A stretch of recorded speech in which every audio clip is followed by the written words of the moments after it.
Hello everyone, my name is Shende and my teammates are Jaya, Sharma, and Kaden Oqueli-White. In this presentation, we will examine a remarkable extremophile and see how we can draw inspiration from his characteristics to expand the field of space science.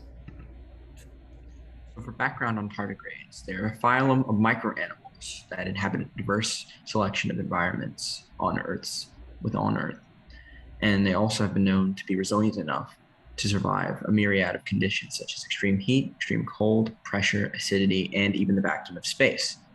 Now, the main focus of this presentation is to see how do tardigrades protect themselves and, most importantly, how humanity can utilize this ability. One way that tardigrades are able to live with such resilience is through a process called anhydrobiosis, or simply desiccation. This is essentially the rapid dehydration of their body, as seen in the photo below, and the suspension of nearly all metabolic function. And in this state, they can survive almost up to 20 years. They do this using proteins that are specific only to tardigrades, called tardigrade sorted proteins, or TDPs, which exhibit a non-tertiary structure. One specific subsect of TDPs are the mitochondrial abundant heat-soluble proteins, or MAHS proteins. These essentially protect the mitochondria during desiccation by maintaining space between lipid heads and rehydrated crystalline states, as seen in the photo below. An application for this desiccation tolerance for human space exploration involves preserving biological materials such as food and medication. This results in increased quality, and it can also be stored for longer periods of time.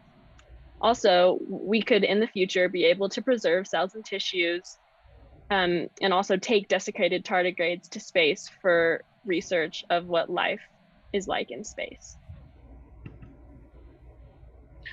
Tardigrades in their genetic defenses have shown remarkable resilience to radiation, especially, particularly gamma ray and X-ray, and that variety, up to 5,000 grays, the SI unit of radiation, of gamma rays, and the ability to protect their DNA from X-rays. Now, while most tardigrades show this resistance, it is particularly two species, Paramacrobiotis VLR strain and Rhamazodius varionatus, which both show a remarkable tolerance for higher than the average tardigrade. Paramacrobiotis has a fluorescent coating, which allows it to survive UV and higher at a much higher tolerance, coating its body.